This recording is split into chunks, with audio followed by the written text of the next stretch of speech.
No Encontro de uma Constante é o livro de poesias de Bruno Luiz Matos. A obra reúne textos escritos em diferentes fases da vida do autor e aborda temas variados, como amor, amizade, crescimento, dúvidas e outras perspectivas.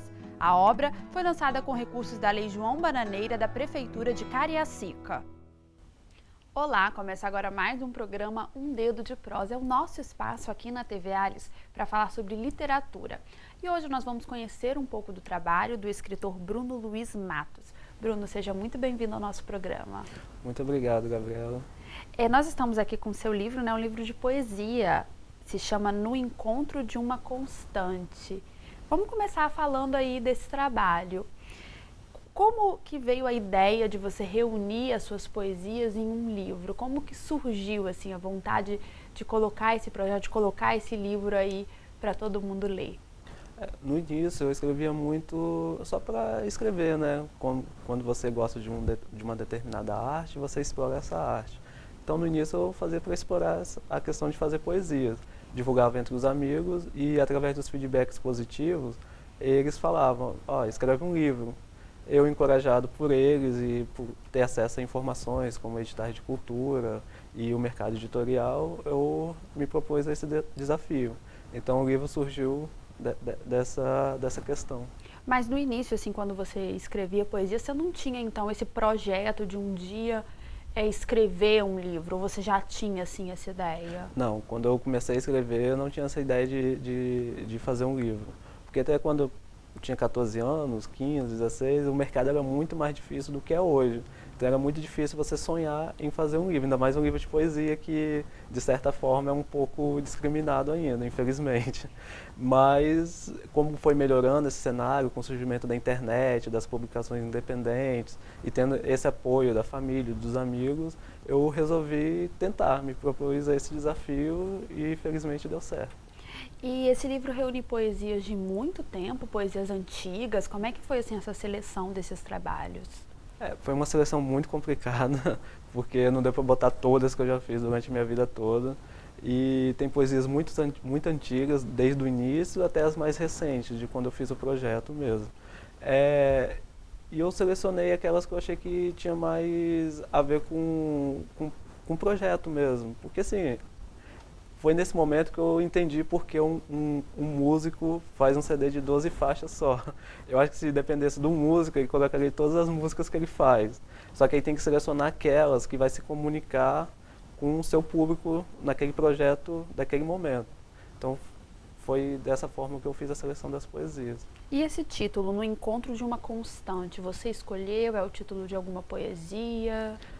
Não é o título de uma poesia. Esse título está ligado a um episódio do seriado Lost, que se chama A Constante. E nesse episódio, o personagem principal, o Desmond, ele estava preso entre o passado e o presente. E para ele se fixar, ele teria que achar uma constante. E a constante dele foi a Penny, que era a mulher que ele amava. Então aquele episódio ficou na minha cabeça, né? E poesia é isso. Se você está muito feliz, você quer que aquele momento de felicidade seja constante. E se você está triste, na hora que você escreve, você busca aquilo que você tem de melhor. Porque você quer dissipar aquele sentimento negativo. Por isso que eu falo que todo mundo está no encontro de uma constante, né? E a poesia, Bruna, assim, pelo menos na minha observação, na minha percepção, ela depende muito do leitor também, né? Porque muitas vezes você escreve a poesia com um significado e o leitor, diante daquilo que ele está passando, daquilo que ele viveu, pode dar um novo significado. Como é que você lida com isso, assim? Eu acho isso sensacional, porque quando eu escrevo, eu estou vivenciando um momento ou alguma experiência. Porque você escreve por coisas que acontecem com você, ou porque você lê um livro muito bom, tanto que eu tenho poesias no livro que foram baseadas em livro, baseadas assim, porque... Inspiradas, né? Exatamente.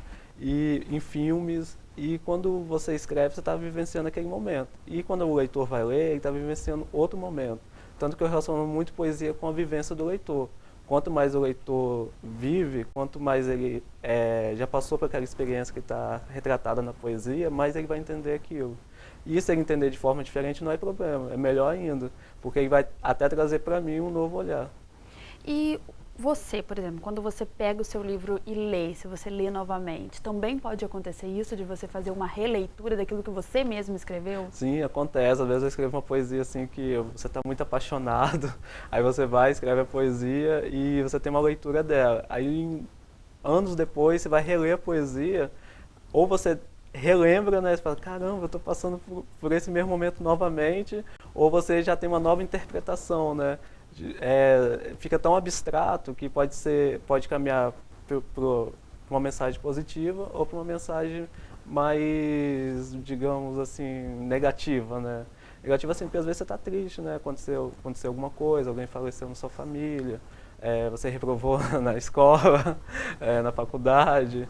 Porque a poesia tem essa questão de abordar variados temas, e o seu livro, pelo que eu percebi, ele tem isso, né? Amor, amizade, enfim, vários temas que você mobiliza ali com a poesia. Então ela tem essa característica também.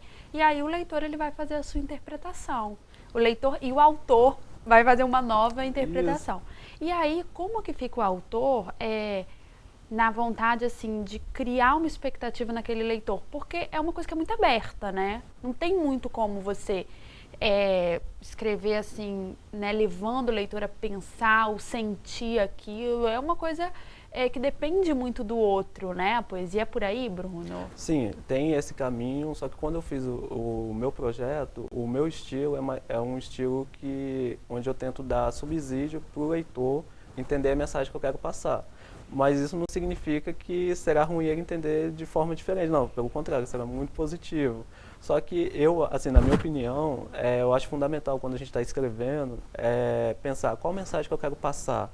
Será que eu estou sendo fiel ao público que vai ser atingido com isso? Porque não adianta eu escrever difícil se eu quero atingir um público adolescente, que está aprendendo ainda, que está aprendendo a ler, a ter um vocabulário melhor. Então eu penso muito nisso e assim, eu gosto muito de escrever dessa forma mais simples. Não simples de não ter profundidade, mas de usar palavras que qualquer pessoa poderia entender. Porque a poesia tem muito dessa coisa, assim, palavras rebuscadas, difíceis, que você tem que recorrer ao dicionário, então eu procuro evitar isso. Eu gosto de usar aquele linguajar mais próximo do leitor mesmo. Então, se a gente for para pensar em público, o seu livro está aberto aí a todos os públicos. Sim, tanto que na escola que eu trabalho, eu tenho crianças de 12, de 13 anos que estão lendo o livro e estão dando feedbacks positivos para mim. E pessoas idosas também estão lendo o livro, estão gostando, elogiando muito.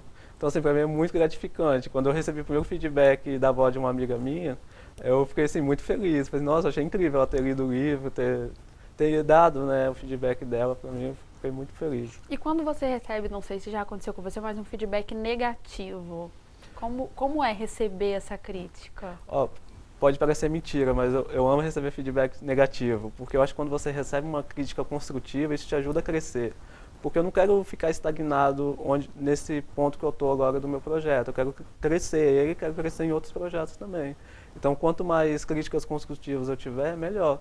Tanto que o meu livro foi resenhado por vários blogueiros e, apesar da recepção positiva, sempre tem algum comentário para melhorar, mas sempre respeitando o trabalho do autor. E isso eu acho muito, muito bom, porque eles emitem a opinião deles.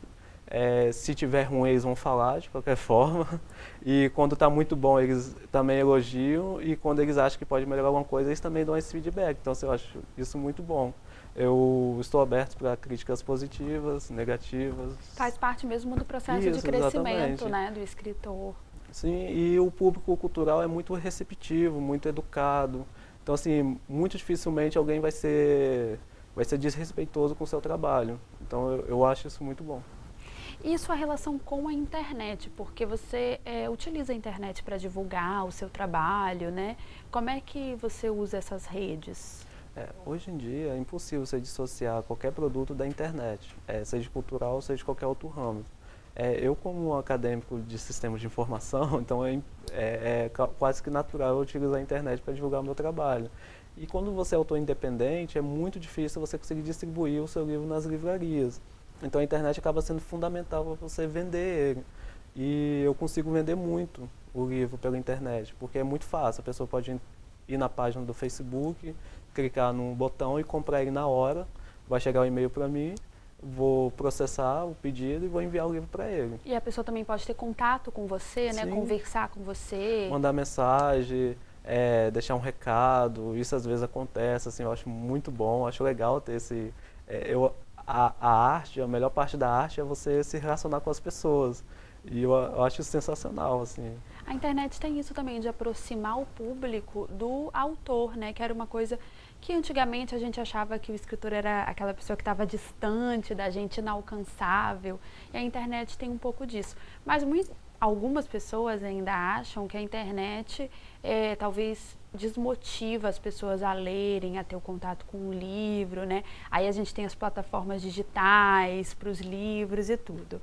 E outras que acham que, pelo contrário, que a internet ela tem aproximado o leitor do autor, o contato com o livro facilita. Como é que você vê assim, esses dois lados da internet? A internet é uma ferramenta. Toda ferramenta você pode utilizar de forma positiva ou de forma negativa. A pessoa que gosta de ler, ela vai ler com ou sem internet. A diferença é que na internet você consegue ficar perto das pessoas que amam ler. Então, quando você está perto de pessoas que amam o que você ama, você se sente muito mais motivado a estar desenvolvendo aquele hábito. Então, nesse sentido, a internet abre inúmeras portas, porque o leitor ele tem contato com o autor, tem contato com resenhas de blogueiros, que é muito importante, porque tem inúmeros livros para você ler. Então, como que você vai escolher o que ler? Qual é aquele livro que você vai ter afinidade? Então, para você não ter uma experiência negativa e escolher o livro errado, é muito importante você ter contato com profissionais que vai estar te recomendando, que vai estar dando o seu ponto de vista sobre aquele livro e você vai analisar se ele serve para você ou não. Então, a internet tem tudo, assim, para ajudar o leitor e o autor e os outros profissionais a estar desenvolvendo o produto cultural que é o livro. Né? Ótimo. Bruno, nosso primeiro bloco está terminando. Eu queria pedir para você ler uma poesia, para a gente terminar em grande estilo, pode ser? Claro, muito obrigado. Pode ficar à vontade. Qual é o poema? Eu vou ler uma poesia que tem muitos comentários positivos, que é Folhas Brancas. Vamos lá. Aquelas folhas quietas e paradas, brancas entre uma página e outra, perguntando-se por que não foram usadas, esperando para serem úteis. Aquelas folhas brancas querem algo, esperam ser algo, são algo, esperam ser o que não eram, ter o que não tinham. Aqueles trechos em brancos esperam ser aqueles que estão sendo guardados, especiais ou não, querem ser mais do que brancos. Aquelas folhas brancas não querem qualquer tinta, não querem qualquer palavra.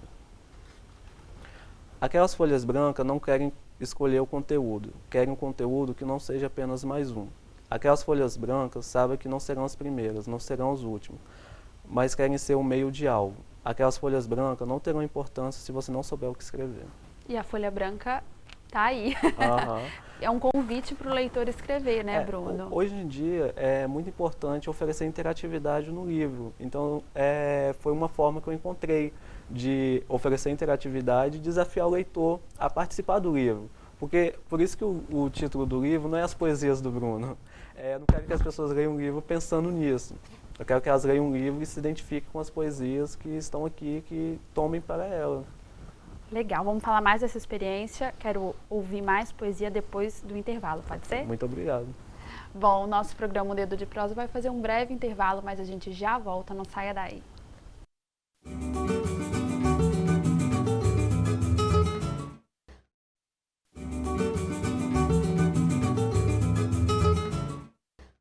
Nós estamos de volta com o segundo bloco do programa Um Dedo de Prosa. Hoje estamos conhecendo um pouco do trabalho do escritor Bruno Luiz Matos. Ele é autor do livro No Encontro de uma Constante, um livro de poesias. Bruno, a gente terminou o primeiro bloco falando um pouco de interatividade, né?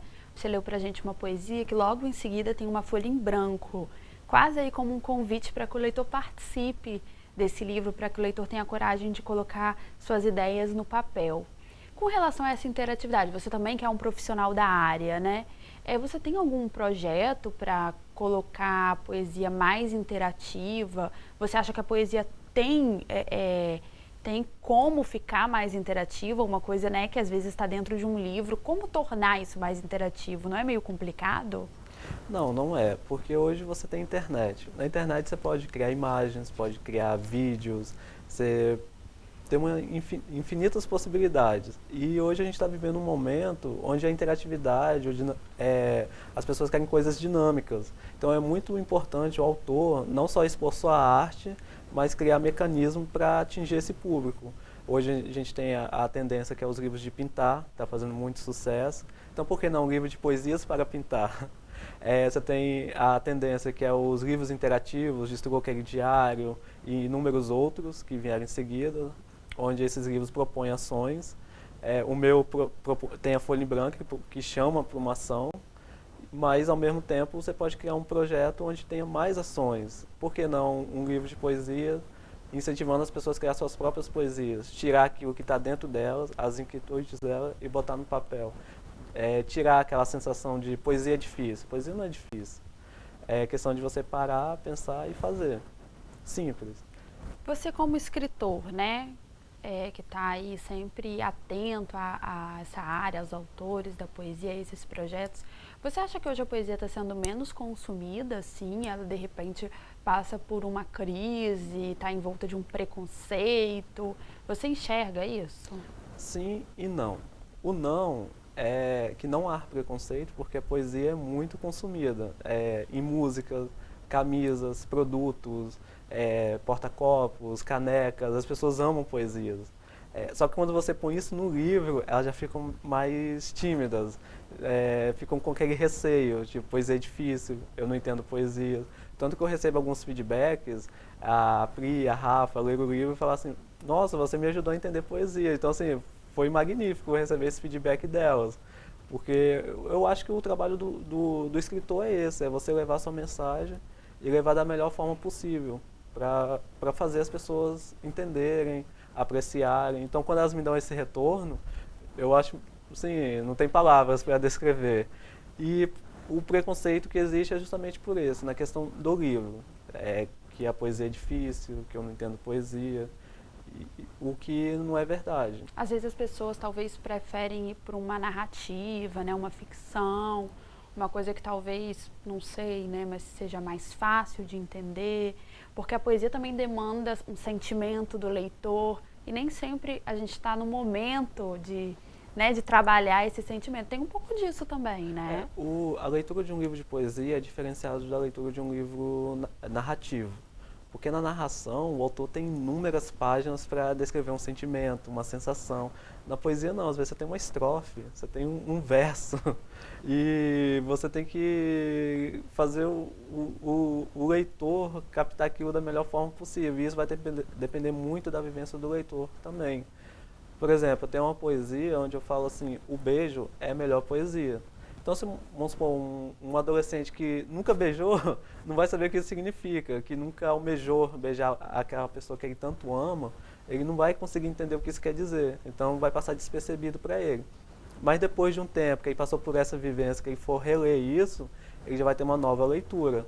Então, a poesia está muito ligada também à vivência da pessoa. Não que isso seja negativo, mas às vezes por isso que você tem que reler um livro de poesia, porque quanto mais você vive, mais leitura você vai poder ter de um poema, de uma estrofe, de algum trecho. Para deixar aí uma indicação para o pessoal de casa, lógico que seu livro já é, né, uma sugestão, mas quais autores que você gosta, assim, quais livros que você gosta de poesia, para deixar aí como uma indicação para o pessoal de casa? Autores conhecidos, que eu acompanho muito o trabalho, é o Carpinejar. Eu acho incrível como ele expõe os pensamentos dele nas redes sociais, os livros dele, é um autor que eu quero conhecer. Eu já conheço o trabalho dele, mas quero conhecer mais ainda. A gente comentou das redes sociais e ele é um exemplo claro de que ele se comunica muito bem com o público dele. Tem uns meus amigos também, a Mari, Ana, Ira, que escrevem poesia. Então, quando você está cercado de pessoas que escrevem, você acaba ficando mais inspirado para escrever também. Trocando ideias Isso, também, exatamente, né? o feedback. Porque às vezes você manda uma poesia para um amigo seu que não escreve, ele vai ver e vai, nossa, que bonito. Aí quando você manda para alguém que escreve poesia, a pessoa fala assim, tá um pouquinho sem ritmo, melhora um pouquinho aqui, melhora ali. É o que eu costumo falar. No primeiro momento, arte é arte. Ela não precisa vender, não precisa justificar. Mas no segundo momento, quando você quer levar isso para o público, você precisa fazer esse alinhamento. Então é muito importante você ter esse feedback de profissionais também, que você está cercado. Porque as outras pessoas que escrevem também vão ter um outro olhar daquilo, Não, né? com certeza, que ele já sabe as dificuldades, já sabe olhar, aquele olhar mais técnico. Então, assim, não adianta o autor se isolar dentro do seu quarto, no seu computador. Ele tem que ir para as redes sociais, ele tem que se envolver com outros escritores. Atualmente eu estou fazendo muito contato com escritores locais, eu estou gostando muito disso, coisas que não seriam possíveis sem as redes sociais. Porque às vezes você entra num ônibus, você está cercado de escritores e você não sabe. Então, assim, tem escritor para tudo que é lado. Então, quanto mais vocês conseguem entrar em contato com eles, melhor. Então, acho muito importante, assim, além dos autores de renome, conhecidos que eu acompanho, ter esse contato com meus amigos que também produzem, que também escrevem, que estão começando como eu, é muito importante também.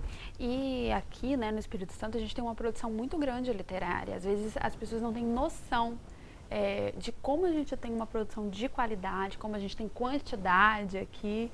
Né? O programa ele faz um pouco desse instrumento de mostrar isso. E eu vejo como a gente tem uma boa produção aqui no estado mesmo. Sim, aqui a gente tem autores incríveis que estão se projetando de forma nacional, de forma local também, Cariacica, Vitória, Serra, Vila Velha, com seus projetos de incentivo cultural, que são muito importantes, na minha opinião.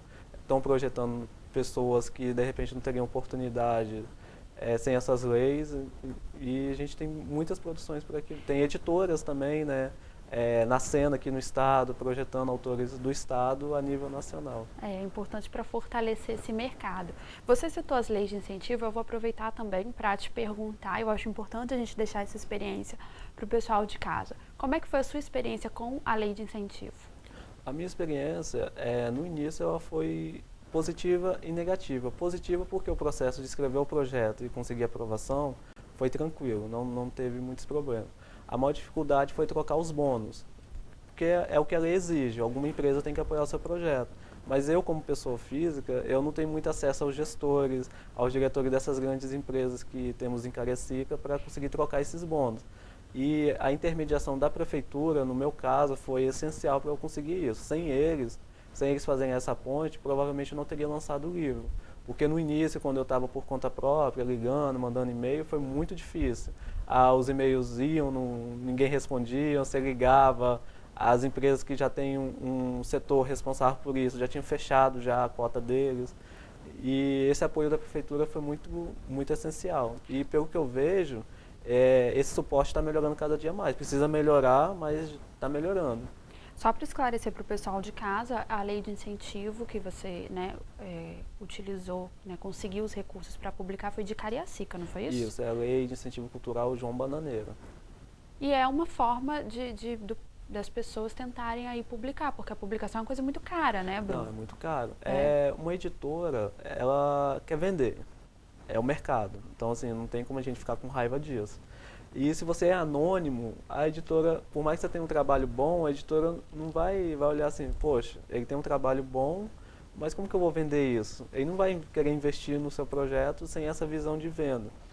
Tanto que uma das tendências que está acontecendo é de pessoas com mídia, vamos supor, vou citar um trabalho que eu acompanho, que é o Eu Me Chamo Antônio. Ele começou a fazer poesias em guardanapo, criou uma mídia muito forte no Facebook, e conseguiu publicar o livro dele, e foi movimentando o projeto dele. E a gente tem outros exemplos, blogueiros mesmo, que criam canais no YouTube, que conseguem uma mídia, conseguem um público, as editoras acabam publicando livros deles. Tanto que eu falo hoje em dia que é a editora que é mídia, e quem vende o livro é o autor. Por isso que não adianta eu fugir das redes sociais, eu preciso estar inserido nas redes sociais para fortalecer o meu público. E utilizar elas como ferramenta, né, mesmo? Exatamente. E como eu tenho um projeto, como eu tenho essa vontade de viver do meio cultural, as leis de incentivos é importante nesse sentido, porque eu consigo um pontapé inicial para começar a minha carreira, né, digamos assim.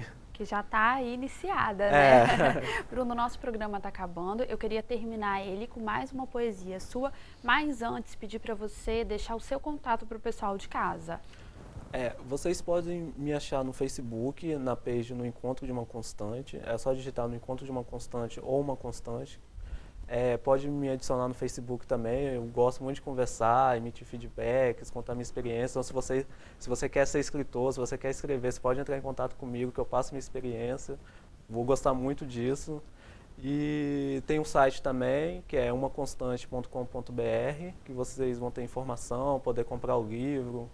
E tem o Twitter, Instagram, então Tá eu tô lá. fácil. Tá, você digita o nome do livro no Google, vai me achar em tudo que é canto. Então tá bom, Bruno, eu quero agradecer a sua presença e pedir pra gente terminar o programa com mais uma poesia. Eu que agradeço pela oportunidade, muito obrigado pelo convite. E volte sempre. Volto mesmo. Falar, falar, falar, e no fim não emitir nenhuma explicação. Somos uma bola de neve tentando se desfazer, descendo um intenso descontrole, desejando retornar ao topo de onde nascemos. Frazem dizem que o silêncio diz muito, mas não há nada para descrever os instantes esperando sua ligação, a carta que não chega, as simples palavras não ditas, e a matemática me diz que o nada pode ser muita coisa. Estamos fazendo parte de um mesmo espaço sem contexto? Dialogar, mesmo saindo ruídos. Explicar, mesmo não precisando. Definir, mesmo sendo errado. Moldar, mesmo não existindo forma. Tudo isso para expressar o que você não entende. Retorne com aquele olhar tão belo, que sempre existiu em nossas carícias inocentes. Aquele desejo puro de pertencer ao nosso lar, que tornava tudo mágico e surpreendente. Não quero ser injusto com tudo aquilo que criamos. Um olhar perdido em decepções, sem procurar culpados, mas esperando uma resposta que nunca virá, fugindo dos abraços, da felicidade em uma tristeza, ignorando a oportunidade na destruição, eliminando o amor na dor. Retorne sem ouvir minhas explicações, retorne sem que eu diga minhas condições, retorne sem virar uma bola de neve, retorne para o que é de verdade, retorne temos infinito para nós, retorne sem que eu precise explicar o que realmente significa ficar. Obrigada, Bruno. Bom, o nosso programa Unido de Prosa de hoje termina por aqui. Eu agradeço a sua companhia. Você pode nos enviar sugestões pelo e-mail tvalice.es@gmail.com. Obrigada, continue com a nossa programação aqui na TV Alice, o seu canal cidadão.